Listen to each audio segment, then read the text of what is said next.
The wife of murdered banker Stephen Sherman has been arrested. CDU Chief Superintendent Paul Roll told ZNS News that she was arrested last night on suspicion of abetment to murder, though no charges have been filed against her at this point. Police have, however, charged a 21-year-old man they arrested on Saturday, and he's expected to appear in court tomorrow for formal arraignment on Sherman's murder. Meantime, a third suspect is also under arrest. A 36-year-old man was arrested last night in connection with the case, and police say they're still looking for two others. Sherman was shot and killed outside his home in Yamacross Shores on Friday past, just as he arrived home. Police say the gunman reportedly exited a silver Honda vehicle, robbing him of his cell phone and shooting him. Sherman's murder marked the 18th on record this year.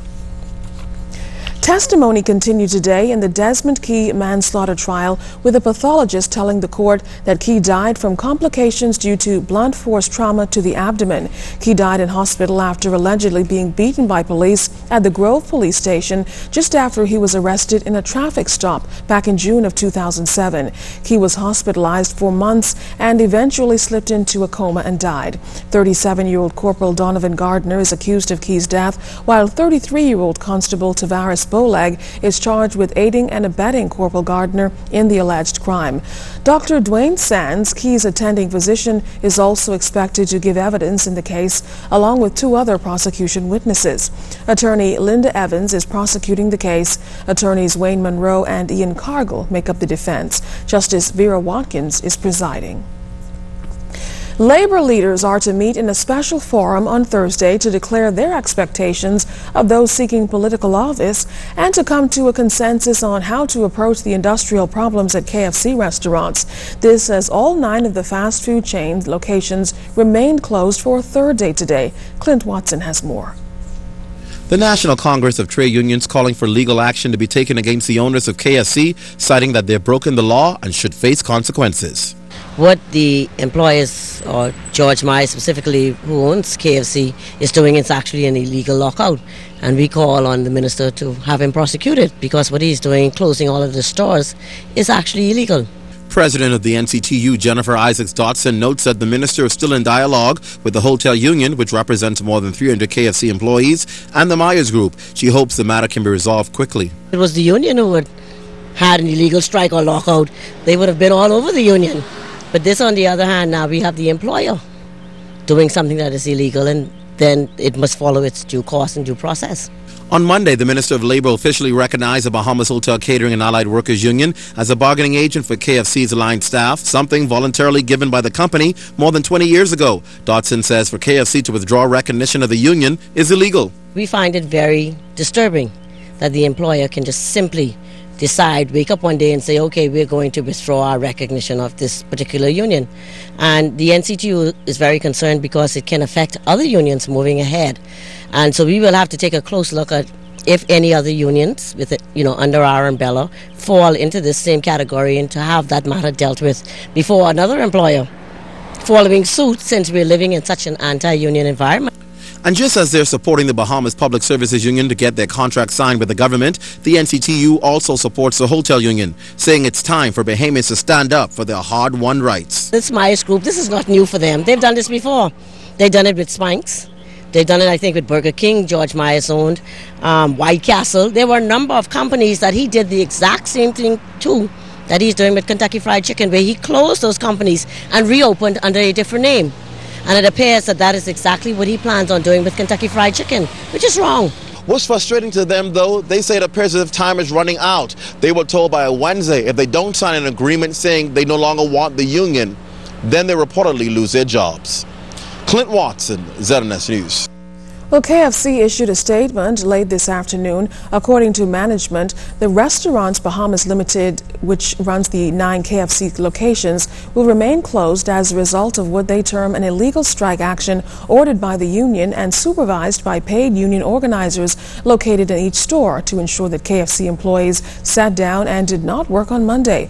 After the last series of union-directed illegal industrial actions, the statement says, KFC Nassau notified its employees and that the union and rather the union that should any further illegal industrial action occur, the stores would be closed and would only reopen when an industrial agreement was reached. Such irresponsible actions only continue to inconvenience KFC customers, the statement says. The release continued that Bahamas Hotel Catering and Allied Workers Union still does not have a strike vote or a certificate to strike, a KFC Nassau spokeswoman said.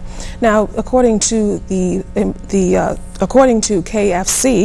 KFC intends to fully exercise its rights as employers faced with an illegal strike action. The company says it's unable to reopen its restaurant and bring its employees back to work without completion of a new industrial agreement. And based on this illegal action, the company is unwilling to pay employees while the store remains closed. Meantime, City Markets continues to be plagued with operational difficulties, and today the president of the Supermarket and Commercial Stores Union, Warfield Bain, told us that staff at the branches which remain open haven't been paid for about 3 weeks now. The union is also concerned about the employees' pension fund. City Markets, operated by Trans Island Traders, has been plagued with problems for months now. Last year, the food store chain reversed a decision to make the stores 24-hour operations. This after many of the stores were closed. Calls made to City Market officials were not returned up to news time. Health officials are investigating a new case of dengue fever. Health Minister Dr. Hubert Minnis confirmed to ZNS News today that the lone case was diagnosed here in New Providence. But Minister Minnis says that's the extent of it at this point. There is no outbreak. Minister Minnis attributes the case to a Bahamian who attended the carnival in Brazil, where several cases are being investigated. He noted that it's normal that every 1 to 2 years, health officials investigate dengue fever cases.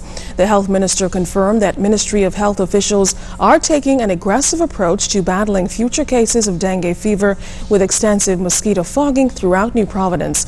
Last summer and into the fall, dengue fever cases reached an estimated 3,000 cases. Anglicans and Roman Catholics around the world gather to celebrate Ash Wednesday today.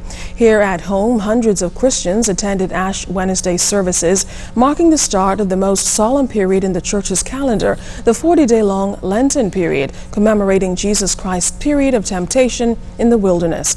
During this 40-day period of penance, many people will abstain from indulgences like favorite foods, pastimes, or drinks. However, church leaders also hope to persuade parishioners to mimic the example of Jesus Christ by adding something to their normal routine.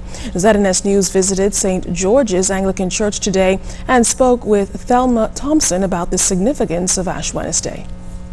It's went through a lot for each and every one of us, and as we trace back from birth to death to resurrection, at this stage right now, you know, with each and one of us, he came, he saw our sins, he wanted to at least to intercede for us to the Father.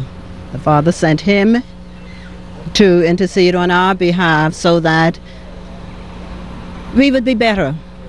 And at this stage for Ash Wednesday, for me personally, it's looking at myself and examining myself.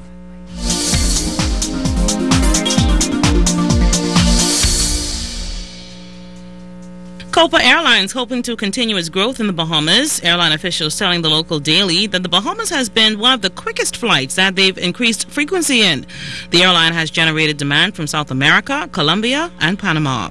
Want to obtain more information on how to expand your business? Well, the Bahamas Development Bank and Bahamas Chamber of Commerce will hold a joint seminar titled Business Expansion Opportunity this Saturday, February 25th, and next Thursday, March 1st, at the Chamber's Collins Avenue and Shirley Street headquarters. From the International Business Beat, United States President Barack Obama is proposing cutting the U.S. corporate tax rate from 35% to 28% and closing loopholes as part of a larger push for tax reform.